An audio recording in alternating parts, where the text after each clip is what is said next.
Biasakan jiwa ini untuk senantiasa di atas ketaatan di bulan Sya'ban ini, Bu.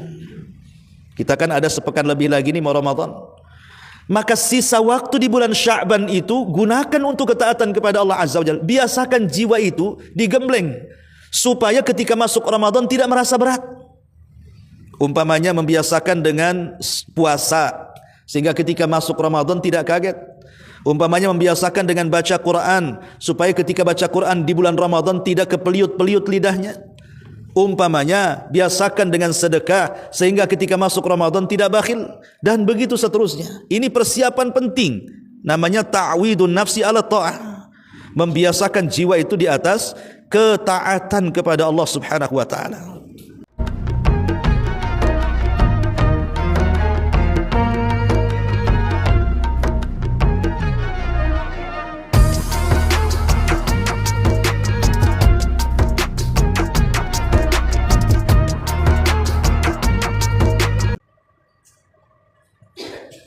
Dah mulai. Bismillahirrahmanirrahim. Assalamualaikum warahmatullahi wabarakatuh. Alhamdulillah. Alhamdulillahilladzi farada alaina syahrul Ramadan. Alhamdulillahilladzi bi ni'matihi tatimmus shalihat. Asyhadu an la ilaha illallah wahdahu rabbi la syarika lah. Wa asyhadu anna Muhammadan abduhu wa rasuluhu alladzi la nabiyya ba'dah, amma ba'du. Ma'asyiral muslimat yang dimuliakan Allah Subhanahu wa taala. Alhamdulillah di pagi duha ini kita bisa berkumpul di Masjid Salahuddin di Ban Pajak.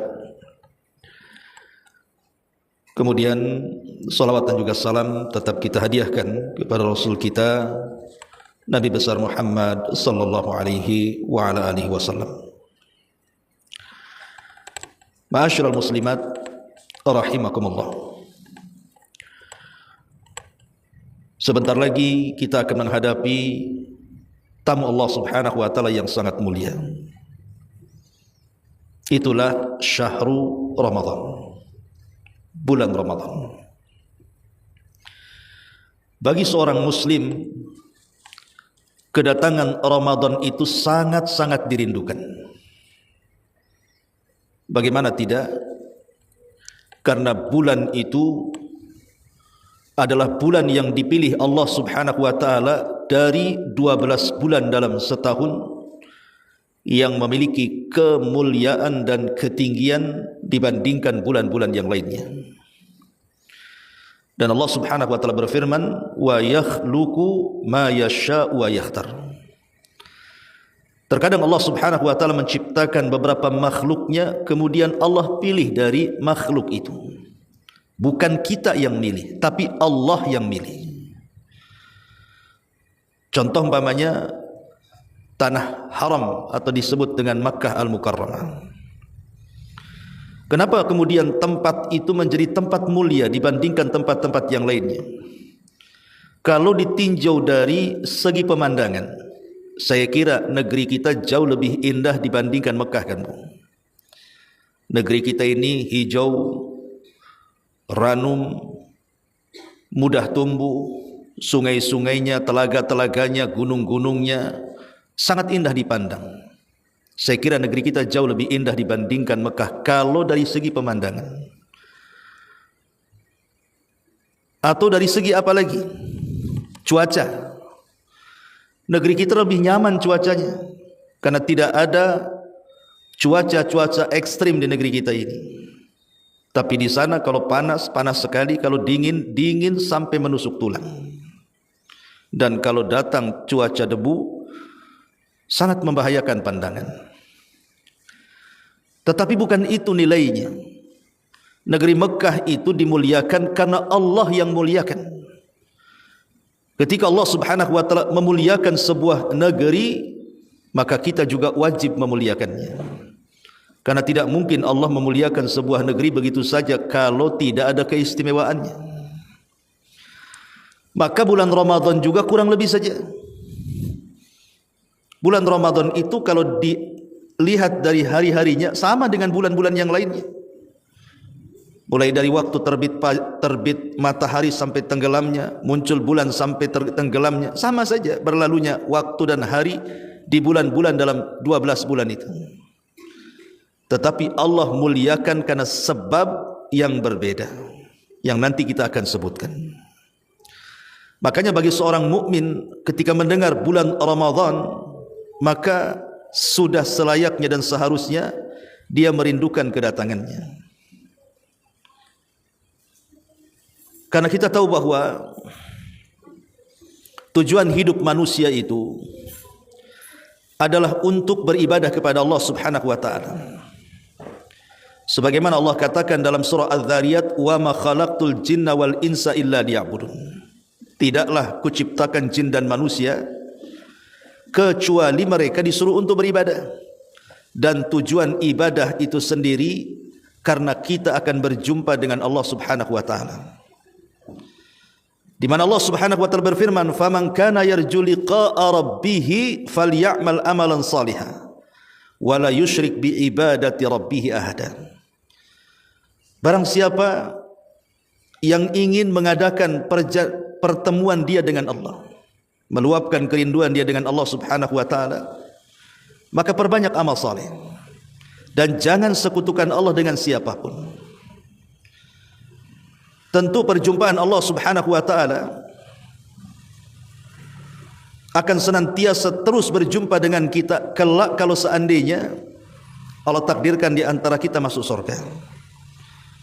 Disitulah kita akan mampu memandang wajah Sang Pencipta yang selama ini kita rindukan. Lah bulan Ramadan adalah bulan yang mengantarkan ke sana, mengantarkan kita ke surga, mengantarkan kita mampu memandang wajah Allah Subhanahu wa taala. Dengan cara apa? Lah inilah yang kita akan bahas tentang persiapan diri dan jiwa untuk menghadapi Ramadan. Ma'asyiral muslimat yang dimuliakan Allah Subhanahu wa taala, yang namanya persiapan untuk sebuah safar itu dihajatkan kan. Makanya ketika penduduk Yaman mereka hendak berangkat haji, mereka tidak mau bawa bekal makanan, tidak mau bawa bekal minuman. Mereka modal tawakal, karena mereka menyangka bahwa nanti di tengah jalan pasti Allah akan berikan tu makan minuman itu. Yang penting modal takwa saja. Berangkatlah mereka menuju Mekah. Karena mereka tidak punya bekal makanan dan minuman, akhirnya mereka pun kelaparan dan kehausan di tengah jalan. Sampai sebagian mereka ada yang mati. Di mana perlindungan Allah bagi mereka? Maka ketika berita ini sampai kepada Nabi SAW, apa kata Nabi? Bukan seperti itu. Kemudian Nabi SAW membacakan ayat, "Fatazawwadu fa inna khaira zadi taqwa." Berbekalah kalian. Kalau ingin safar, bekali. Jangan main safar saja. Karena namanya safar itu juga perlu makan, perlu minum, perlu obat-obatan dan begitu seterusnya. Walaupun memang kata Allah Subhanahu wa taala, sebaik-baik bekal adalah takwa. Tapi jangan melupakan selain itu. Lah Ramadan adalah syahrut taqwa. Ramadan itu bulannya takwa. Makanya ketika Allah Subhanahu wa taala memerintahkan kita untuk berpuasa, akhir daripada ayat perintah puasa itu adalah la'allakum tattaqun, agar kalian bertakwa. Inilah tujuan kita ini menghadapi Ramadan, masuk di bulan Ramadan, keluar dari Ramadan, betul-betul kita menjadi hamba Allah yang bertakwa. Karena surga itu hanya disediakan Allah bagi hamba-hambanya yang bertakwa. U'iddat lil muttaqin. Baik, kita akan mulai. Yang pertama, persiapan kita menuju Ramadan untuk meraih ketakwaan kepada Allah Subhanahu wa taala adalah an-niyatu al-khalisatu. Siapkan niat yang tulus, niat yang baik. Seperti apa niat yang baik? Umpamanya dari sekarang ibu sudah berazam nanti kalau sampai Ramadan saya ingin menghatamkan Quran berkali-kali. Hanya semata-mata niat seperti itu sudah dapat pahala. Atau umpamanya, nanti kalau di bulan Ramadan saya ingin mendapatkan atau meraup pahala sebanyak-banyaknya. Mungkin dengan berbagai macam ibadah yang memang diperintahkan dan dianjurkan dilakukan di bulan Ramadan. Sudah ada niat tuh. Atau umpamanya ibu sudah menjadwal, sudah menulis bahwa nanti di bulan Ramadan pagi ini yang harus dilakukan, umpamanya baca Quran. Nanti siang ini yang harus dilakukan, umpamanya dengar kajian di medsos gitu. Kemudian nanti sore lagi ini yang dilakukan, sudah membuat agenda dari sekarang. Atau umpamanya ibu mau menjadikan ajang Ramadan tahun ini untuk lebih memperbaiki diri. Boleh jadi selama ini mungkin kita ini keras hati. Mudah-mudahan masuk Ramadan Allah lembutkan hati kita. Atau boleh jadi mungkin kita sebelum Ramadan ini masih belum mampu meninggalkan maksiat dan kemungkaran. Maka nanti kalau bulan Ramadan saya berazam ingin tobat, ingin berubah, ingin berbuat baik dan muhasabah diri dan begitu seterusnya. Lah niat-niat yang seperti ini itu sudah harus tanamkan sekarang ini. Karena Allah Subhanahu wa taala atau Nabi sallallahu alaihi wasallam bersabda, "Innamal a'malu binniyat." Amal itu ditentukan dengan niatnya.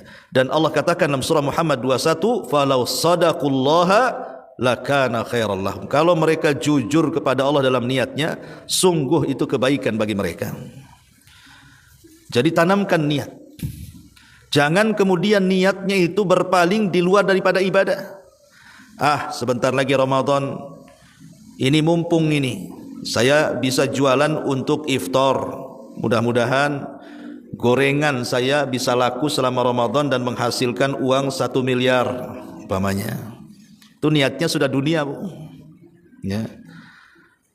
Jadi singkirkan niat-niat seperti itu. Kalaupun memang harus jualan di bulan Ramadan, itu karunia Allah Subhanahu wa taala, tetap tidak mempengaruhi ibadahnya. Jadi harus disertakan dengan niat yang baik. Karena Allah Subhanahu wa taala tadi mengatakan falau shadaqullaha lakana khairal lahum. Dan Rasul mengatakan innallaha katabal hasanat was sayyiat. Kemudian Rasul mengatakan faman hamma bihasanatin falam ya'malha katabahallahu lahu indahu hasanatan kamilah.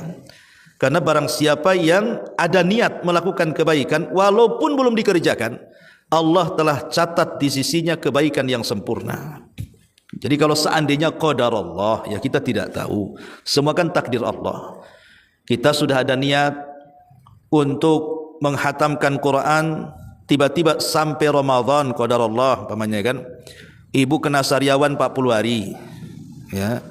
Akhirnya baca sedikit haus, baca sedikit ngeludah, cepat capek dan begitu seterusnya kan. Kan kita tidak tahu. Tapi kan niat yang baik di awal itu sudah dicatat kebaikan sempurna itu. Apalagi kalau sampai diamalkan. Nah ini penting dalam menghadapi Ramadan, pasang niat. Niat yang tulus, niat yang baik. Dengan berazam untuk melakukan hal-hal yang positif selama bulan Ramadan. Ini yang pertama. Kemudian yang kedua, yang harus kita siapkan sebelum masuk Ramadan, at-taubatu as-sadiqatu. Bertobat dengan tobat yang jujur. Bertobat dengan tobat yang jujur. Karena kita tahu bahwa Ramadan itu termasuk dari musim-musim diampuninya dosa-dosa hamba yang masuk Ramadan. Jadi Ramadan itu musim ampunan, Bu, baik siangnya atau malamnya. Siangnya dengan puasa, malamnya dengan qiyamul lail.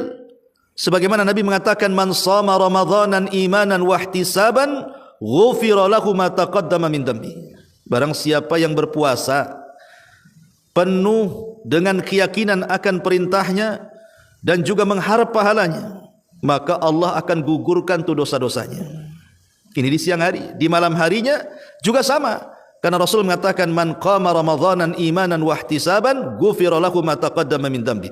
Barang siapa yang tegak salat malam di bulan Ramadan, yakin akan perintahnya, mengharap akan pahalanya, maka Allah Subhanahu wa taala akan ampuni itu dosa-dosanya. Subhanallah, seolah-olah 24 jam Ramadan itu penuh dengan ampunan. Maka dari sekarang kita pasang taubatun sadiqah, taubat yang jujur, taubatun nasuha, taubat yang menasihati orang yang bertobatnya. Karena begini Bu, salah satu dampak dosa yang kita lakukan itu bisa melemahkan ibadah. Salah satu dampak dosa itu bisa melemahkan ibadah. Makanya Ibnu Abbas radhiyallahu anhu sampai mengatakan innalil hasanati diyaun. Sesungguhnya pada perbuatan baik itu ada cahaya fil wajhi pada wajahnya. Wa nuran fil qalbi, dan cahaya pada hatinya.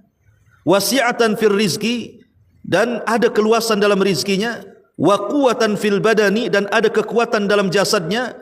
Wa mahabbatan fi qulubil khalqi, dan kecintaan yang ditanamkan kepada hati-hati makhluk Allah. Tapi sebaliknya, wa inna lisayyiati, tapi sesungguhnya amalan-amalan keburukan, lawan daripada ketaatan, kemaksiatan dan kemungkaran adalah wahia, kata beliau, kata Abdullah ibn Abbas radhiyallahu an, inna lisayyiati sawadan fil wajhi wa dhulmatan fi qabri wal qalba wahnan fil badani wa naqsan fil rizqi wa bughdatan fi qulubil khalqi. Kata beliau, Abdullah bin Abbas mengatakan, perbuatan buruk, kemaksiatan dan kemungkaran itu bisa membuat hitam pada wajahnya, gelap pada kuburnya, lemah pada hati dan badannya, mengurangi rizki-rizkinya, dan membuat murka yang ditanamkan pada hati-hati manusia. Lihat bagaimana Abdullah bin Abbas mengatakan bahwa perbuatan maksiat itu bisa menggelapkan wajah, bisa menggelapkan kuburan, hati pula lemah, badan pula kurang, dan rizki pula seret, serta manusia akan membenci kita. Inilah pengaruh dosa. Lah kita kan tidak ingin kalau masuk Ramadan hati kita lemah, lemah untuk melakukan ibadah, yang berpengaruh kepada badan pun akhirnya malas untuk melakukan ibadah. Itu dikarenakan maksiat. Maka saya nasihatkan untuk saya pribadi dan ibu-ibu semuanya agar banyak-banyak bertobat sebelum masuk Ramadan, supaya ketika kita masuk Ramadan nampak cahaya di wajah kita, nampak cahaya di hati kita, nampak kekuatan pada badan kita, sehingga dimudahkan untuk beribadah dan akan mendapatkan kecintaan Allah Subhanahu wa taala kepada kita. Ma'asyiral muslimat yang dimuliakan Allah Subhanahu wa taala. Tetapi yang namanya ampunan Allah itu kan diberikan kepada hamba-hambanya itu disesuaikan dengan kehendaknya kan Bu. Ada hadis saat Nabi SAW naik ke atas mimbar, tiba-tiba Nabi SAW mengucapkan amin 3 kali.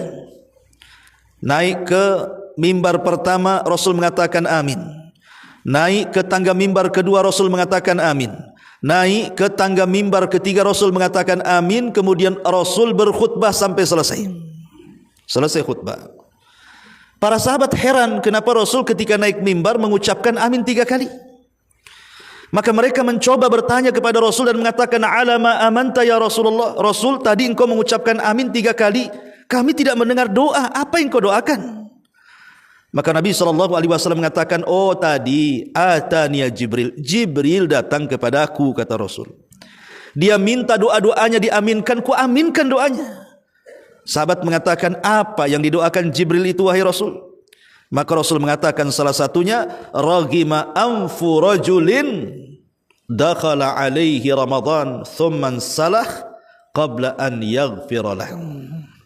Kata Nabi SAW, celaka dan binasa seseorang yang masuk di bulan Ramadan, kemudian Ramadan lewat dari badannya, tidak ada satu dosa pun yang diampuninya. Celaka dan binasa orang seperti ini.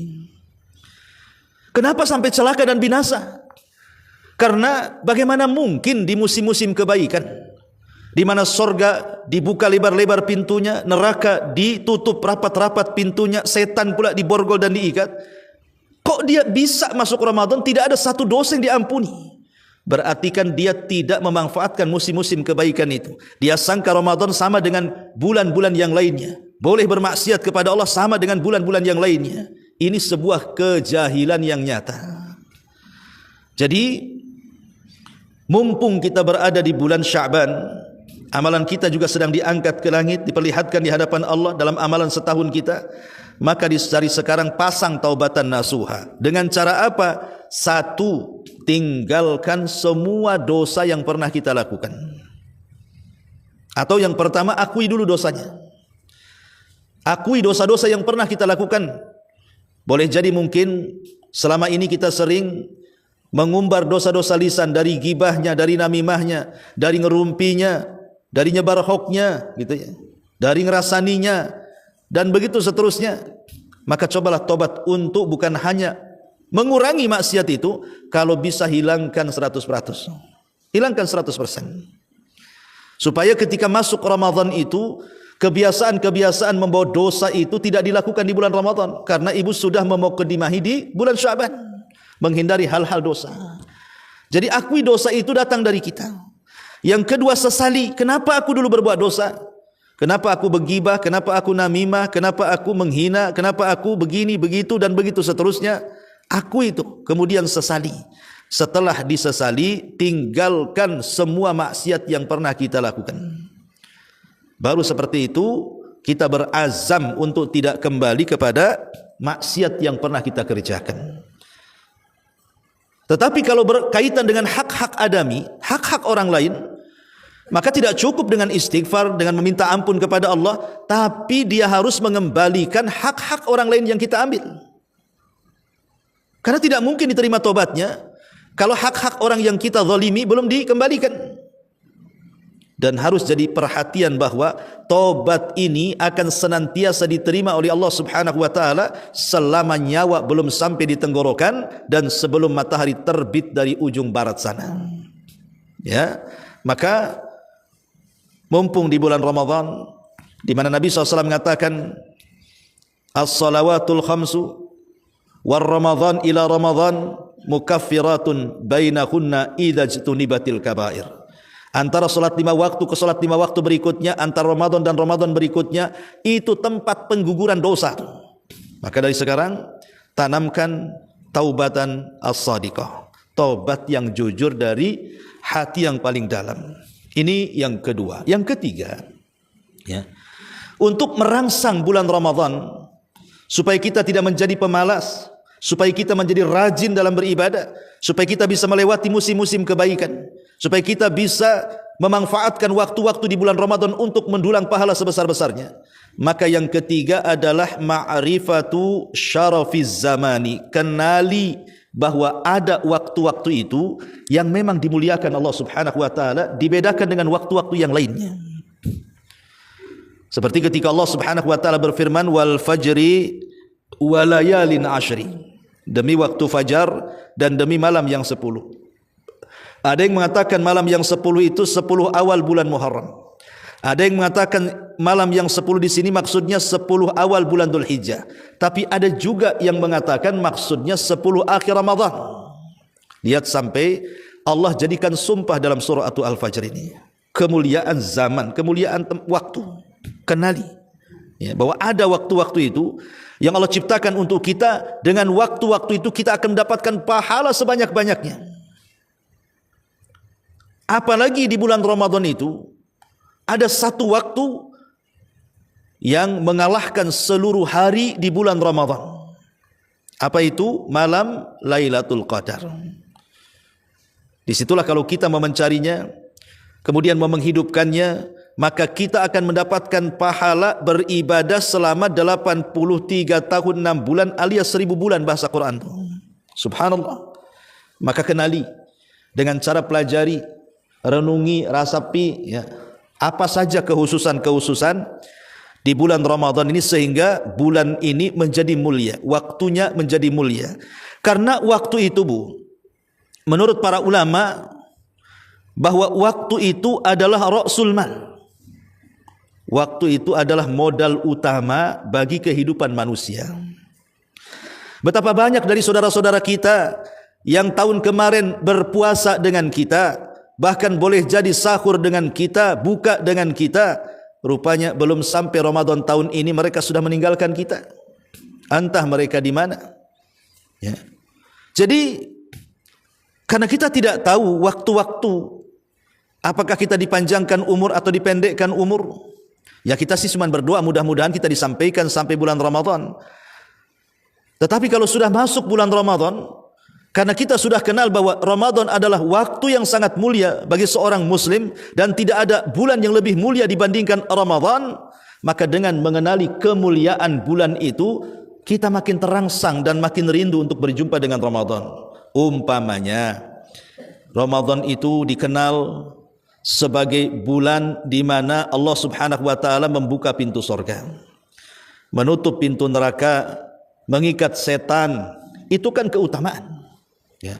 Atau umpamanya Ramadan itu di mana orang yang beribadah di dalamnya akan dilipat gandakan. Karena beribadah di waktu-waktu mulia itu berbeda dengan ibadah di waktu-waktu yang tidak mulia. Tentu ibadah di waktu mulia akan lebih banyak lagi pahalanya. Makanya penting kita ini mengenali waktu di bulan Ramadan supaya makin semangat. Bahwa dalam bulan Ramadan itu ada penghapusan dosa, ya. Bahwa di bulan Ramadan itu ada Lailatul Qadar. Bahwa di bulan Ramadan itu pahala kita akan dilipat gandakan. Atau di bulan Ramadan itu di situ ada i'tikaf, dan orang yang membaca Quran sangat tinggi nilainya karena membaca Quran di bulan Quran Ramadan, dan begitu seterusnya. Jadi dengan mengenali kemuliaan dan kekhususan bulan Ramadan, maka ini juga persiapan yang ketiga supaya makin rindu lagi, itu maksudnya. Ini yang ketiga.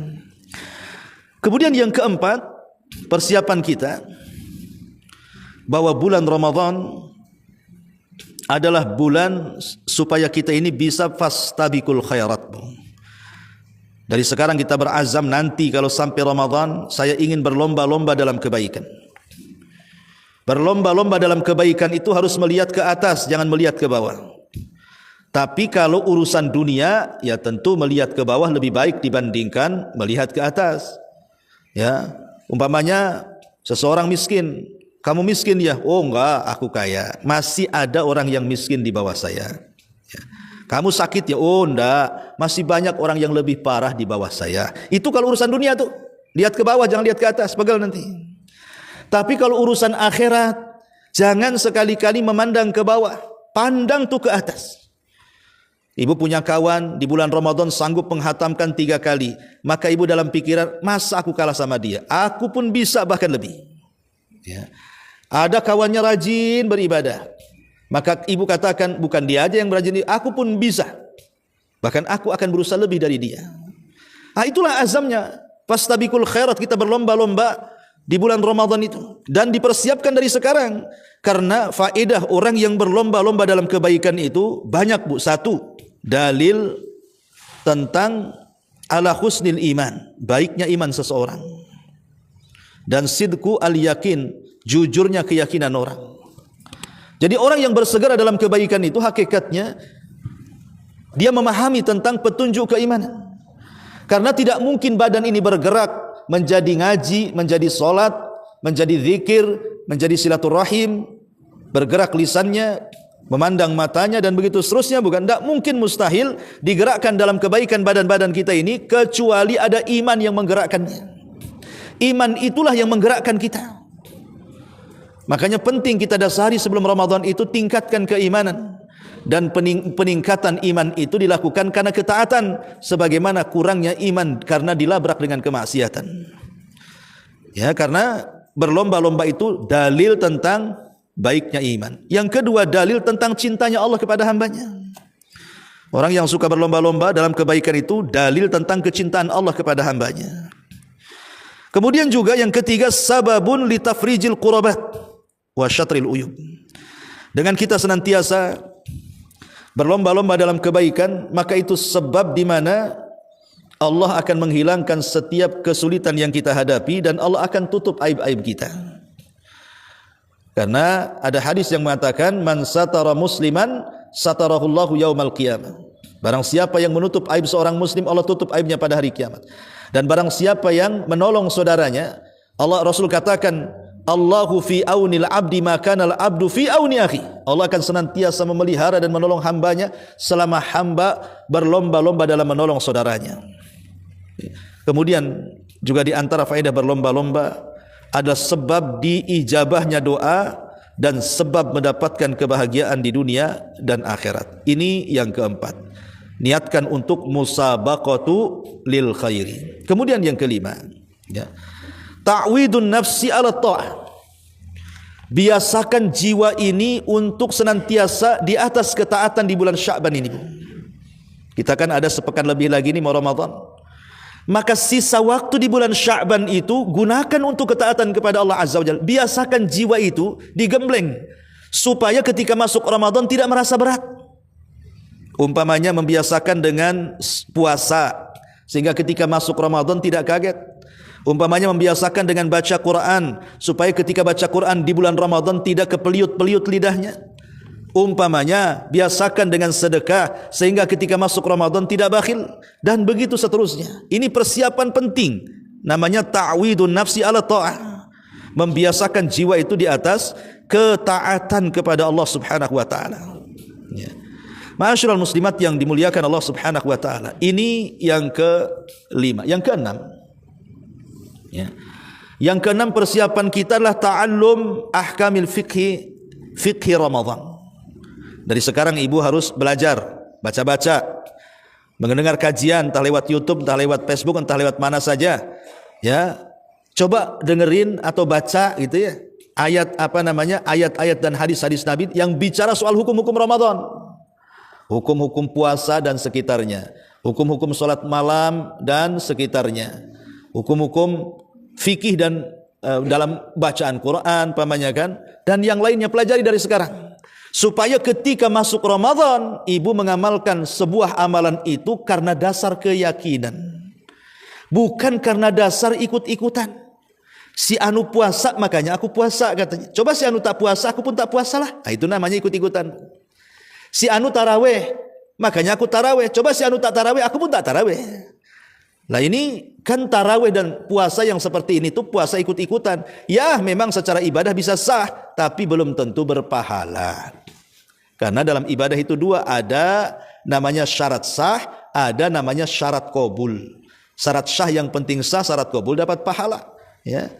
Jadi pelajari itu ilmu-ilmu tentang hukum-hukum puasa, apa saja pembatal-pembatalnya, apa saja yang dimakruhkannya, apa saja yang diharamkannya, apa saja yang diwajibkannya, dan begitu seterusnya. Supaya ketika masuk Ramadan kita punya maklumat, oh kalau saya melakukan pelanggaran ini bayarannya. Ketika ibadah juga khusyuk puasa gitu ya. Puasa dia tambah dengan ibadah-ibadah yang lain saat puasa, dengan baca Qur'annya, dengan zikirnya, dengan sedekahnya dan begitu seterusnya. Itu disebabkan karena dia sudah tahu ilmunya. Sehingga orang yang paham dengan ilmu itu akan lebih dekat kepada Allah dan akan melahirkan perasaan takut kepada Allah Subhanahu wa taala. Ini yang keenam. Yang ketujuh, persiapan kita apa lagi? Adalah at-takallul minat ta'ami. Berusaha di bulan Sya'ban itu biasakan sedikit makan, sedikit menahan lapar. Okelah tidak puasa. Pamannya ibu lagi ada halangannya pula di akhir-akhir Sya'ban pamannya kan. Kan orang yang halangan haid itu kan tidak boleh puasa. Ya. Tapi karena sebentar lagi Ramadan, ya sudah walaupun saya tidak puasa, saya seolah-olah sedang puasa. Dengan mengurangi makan, membiasakan lapar gitu ya. Supaya ketika masuk Ramadan terbiasa tuh lapar itu. Tapi kalau di bulan Sya'ban itu ibu kenyang-kenyangin, pagi makan sepiring, siang makan sepiring, sore makan sepiring, malam pula 3 piring. Ada berapa piring tuh? Ya. Dan itu dilakukan tiap hari kan jadi penggemukan, Bu. Alasannya nanti kalau Ramadan mau diet Ustaz, ya itu orang kayak gitu pasti kesusahan, Bu, puasanya. Karena lambungnya besar, tiba-tiba dikecilkan kambuh mahnya itu nanti tuh. Ya. Jadi biasakan itu bagian daripada persiapan sederhana dalam makan, dan itu juga anjuran dalam Quran kan. Allah Subhanahu wa taala mengatakan, "Kulu washrabu wala tusrifu." Makan kamu, minum kamu, tapi jangan berlebihan. Jangan berlebihan. Pagi jus ini, siang jus itu, sore jus ini, malam macam-macam jus masuk situ. Ya.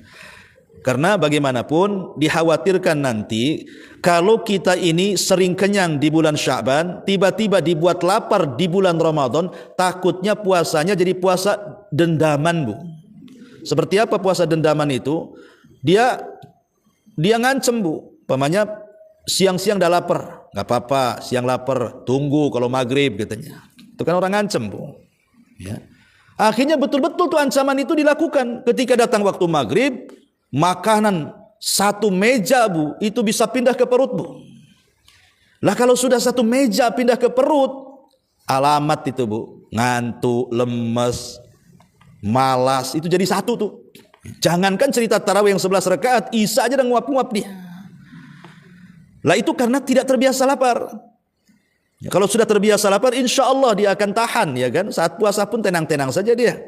Ya, karena sudah terbiasa lapar. Maka at-taqallul minat ta'am ini juga bagian daripada persiapan.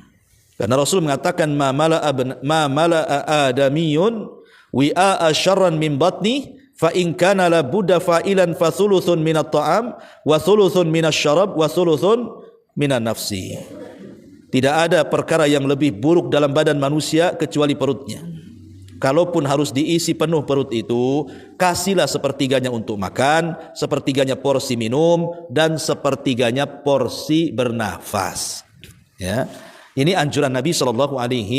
Kalaupun harus makan, karena mungkin ibu ada halangan tidak bisa puasa, ya sepertiganya, sepertiga kanan makan, sepertiga kiri minum, sepertiga atas bernafas. Jangan pula sepertiga minum jadi makan, sepertiga bernafas jadi makan. Nah, itu alamat, Bu, ya. Pasti malas yang ada. Ini juga bagian daripada persiapan bulan Ramadan, ya. Ma'asyiral muslimat yang dimuliakan Allah Subhanahu wa taala. Lalu apalagi persiapan di bulan Ramadan itu? Persiapan di bulan Ramadan yang seterusnya, yang ke-8 adalah berusaha dari sekarang untuk membersihkan hati. Bersihkan hati kita dari penyakit-penyakit. Boleh jadi penyakit dengki kepada saudaranya, penyakit hasad-hasud kepada kawannya, penyakit-penyakit iri hati dan begitu seterusnya. Hilangkan di bulan Sya'ban ini. Apalagi penyakit-penyakit itu menyebabkan amalan kita tidak diangkat tuh. Karena ada dua manusia yang amalannya tidak akan diangkat di bulan Sya'ban. Satu orang musyrik, dua orang syahna. Syahna itu artinya yang meletakkan banyak penyakit dalam hatinya. Penyakit dendam, penyakit iri, penyakit hasad, penyakit hasud. Nah, itulah orang-orang yang seperti tidak akan diangkat amalannya.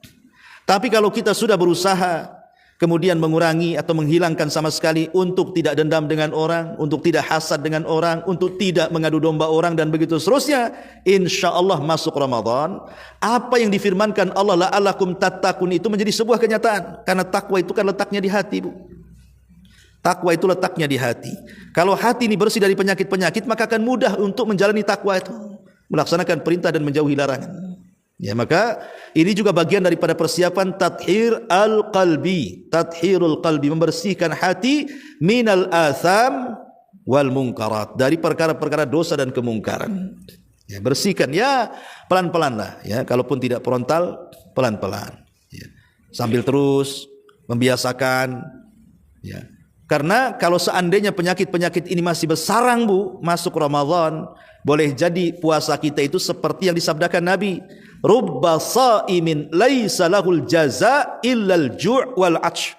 Berapa banyak orang-orang yang berpuasa itu tidak dibalas puasanya, tidak diganjar puasanya, tidak ada pahala puasanya, hanya menahan lapar dan dahaganya saja. Kenapa? Karena dia hanya puasa perut saja, menahan lapar, menahan haus, menahan syahwat, tapi hatinya tidak berpuasa.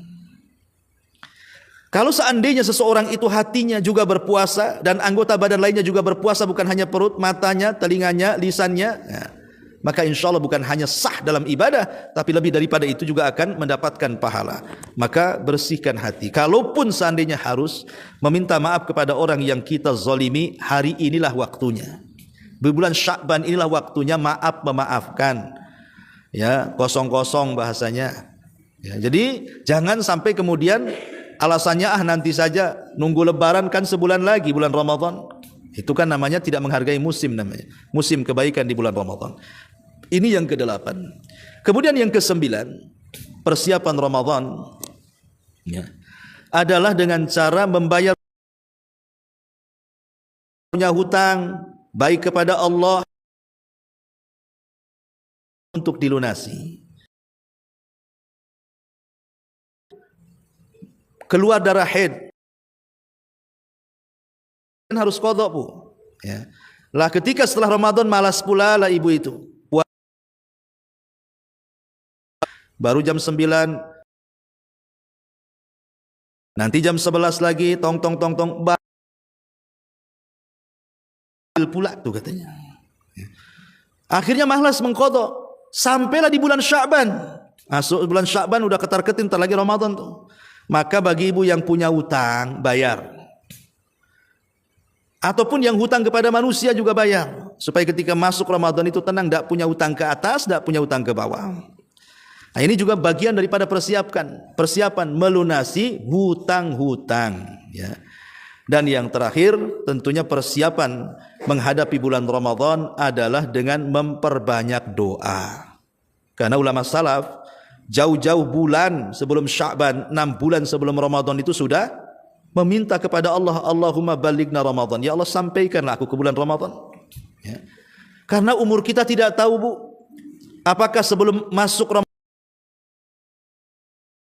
langkah beruntungnya kalau seandainya kita ini dihidupkan sampai Ramadan tahun ini dan mendapatkan Lailatul Qadar. Karena ada riwayat yang mengatakan ada 2 orang yang datang kepada Rasul, dua-duanya masuk Islam di hari yang sama dan di waktu yang sama. Setahun setelahnya, yang satu mati syahid, ikut perang bersama Nabi, mati syahid. Yang satunya belum meninggal, bahkan meninggalnya setahun setelahnya. Tapi ketika ada seorang sahabat bermimpi, rupanya orang yang belum meninggal setahun setelahnya, yang bukan mati syahid, mati dalam pembaringan, bandingkan orang yang mati syahid dalam jihad. Jadi sahabat heran, Rasul kok bisa? Padahal kan orang mati syahid kan masuk surga tanpa hisab dan azab. Kenapa dia dilambatkan masuk surganya, malah kawannya yang bukan mati syahid malah duluan masuk surga? Maka Rasul menjawab, apakah kalian heran? Bukankah selama 1 tahun setelah meninggal kawannya, dia mendapatkan Ramadan tahun depannya, dan dia mendapatkan Lailatul Qadar? Ya, maka pahalanya jauh lebih banyak dibandingkan orang yang mati syahid. Sudah sewajarnya kita atau Allah memasukkan dia ke dalam surga duluan dibandingkan orang syahid. Ya, jadi dari sini kita minta kepada Allah Azza wa Jalla untuk terus membimbing kita, memberikan usia panjang kepada kita. Semoga Allah injakkan kedua kaki. Wallahu alam, ini diantara nasihat 10 nasihat penting persiapan bulan Ramadan, atau bagaimana caranya kita menanamkan kerinduan untuk sampai di bulan Ramadan. Tafadhali, silakan kalau ada yang mau bertanya sebelum kita tutup. Assalamualaikum Ustaz, saya mau bertanya tentang kebiasaan simpan pinjam ibu-ibu PKK yang mensyaratkan bunga 10% karena alasan hasilnya juga akan dikembalikan pada anggota. Terima kasih. Oh, tidak boleh. Ya, pinjam ya pinjam. Kalau berbunga itu bukan pinjam meminjam, itu sudah masuk ke ranah riba. Ya, masuk ke ranah riba, tidak boleh. Karena pinjam meminjam dalam Islam itu murni urusan sosial, tidak boleh ada keuntungan walaupun kembali ke anggota. Ya, sebaiknya nggak usahlah dibuat bunga 10%, 20%, karena itu namanya bunga nampak indah, bahasa bunga itu, tapi hakikatnya bahasa itu kan untuk menyamarkan kalimat riba. Kalau bahasa riba kasar, tapi kalau bunga halus kayaknya. Padahal intinya riba gitu ya. Jangan, karena bagaimanapun Allah melaknat pemakan riba, yang ngasih makan riba, yang mencatat riba, yang menyaksikan riba, semuanya sama dosanya. Pembagian dosanya sama, bukan yang memakan lebih tinggi, yang ngasih lebih rendah, yang menyaksikan rendah lagi, tidak sama semuanya. Karena Allah mengatakan wala ta'awanu 'alal itsmi wal udwan. Jangan tolong-menolong di atas perbuatan perbuatan dosa dan permusuhan. Wallahu a'lam bishawab. Subhanaka bihamdika asyhadu an la ilaha illa anta astaghfiruka wa atubu ilaik. Allahu ta'ala alam.